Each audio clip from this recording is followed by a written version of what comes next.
What is up, guys? So a big misconception I always hear is that you can't really spray foam water onto an engine bay, which is partially true, but in most cases it's not. Depends on the vehicle's year, make, model, stuff like that. 95% of vehicles you will be detailing is going to be fine, completely fine to spray any chemical on, as long as you do it safely and with caution. So all you need to do an engine bay detail, a good little big brush like this. I use this for wheels and for the engines, just to wipe down corners and edges like here. Plastic bags just to cover up any potential risks. I got this little brush. I got my foam cannon and then Green Star diluted 1 to 10 in this case, but it's usually about 1 to 5 for a bit stronger. There's just, you guys are on my head now, and then run you guys through my whole process on engine bay cleaning safely and efficiently, so you don't waste your time detailing engine bays. So as you guys are on my head right now, we always start with a good pre-wash or degreaser, but in this case it's alkaline pre-wash, which is Green Star. It is linked on my product list, which you all can find.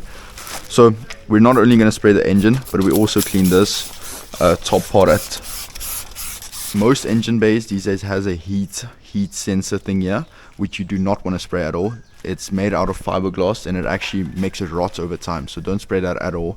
But in this case there is none, just be a panel, so we can spray that all we like. This vehicle is already 2010, so it's nothing new, but I'm not even scared to wash an engine like this. It doesn't bother me.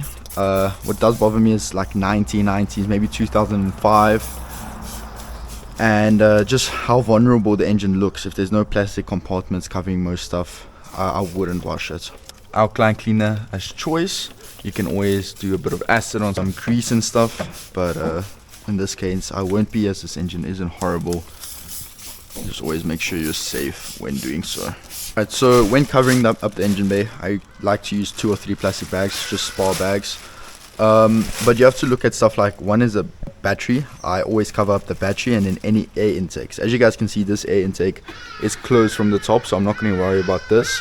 But if the air intake shows upwards or even sideways like this, you do want to cover up as much as you can. This engine bay really doesn't have any electrical components really showing except for this. So all I'm going to do is put a plastic bag over this little electrical component. There is no battery, there is no air intake, there is no alternator and stuff really showing. So I'm not even going to use a second plastic bag, and I do believe it's going to be safe without worrying at all. So, yep. Rinsing your engine bay, make sure you keep your distance, especially for the electrical component. I'm just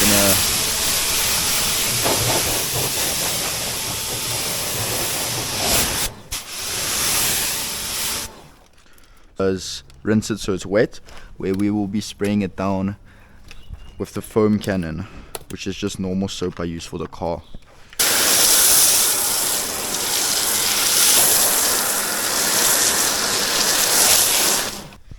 All we will be using in this wash process is just 3 little tools.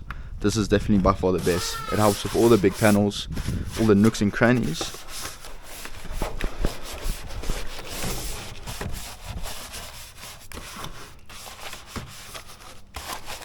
I'm happy with the amount I scrubbed with the big engine bay brush. I can put it down, I can use it a bit later if I really want to, but I'll use this cloth and get all these edges, especially in here.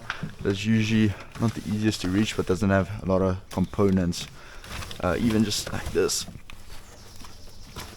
Once I'm happy with that, we got our horse ball brush. This is going to help with all these little nooks and crannies that you really can't get with a towel or the big brush. And this is what actually makes the biggest difference at the end of the day when detailing an engine bay.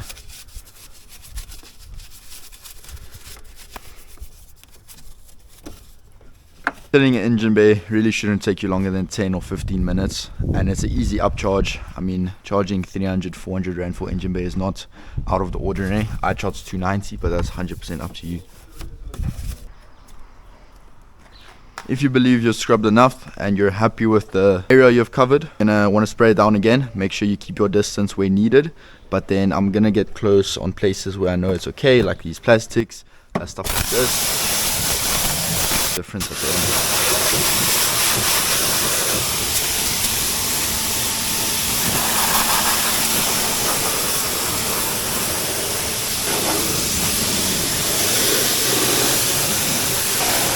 Do remember, if there is a heat card right here, do not actually spray it. It's going to rot over time. But yeah. So I'm happy. I'm actually going to close the engine bay without drying it. And I'm going to show you guys soon why, very, very soon. So engine bay still wet, plastic still on there. Just remember to come back later.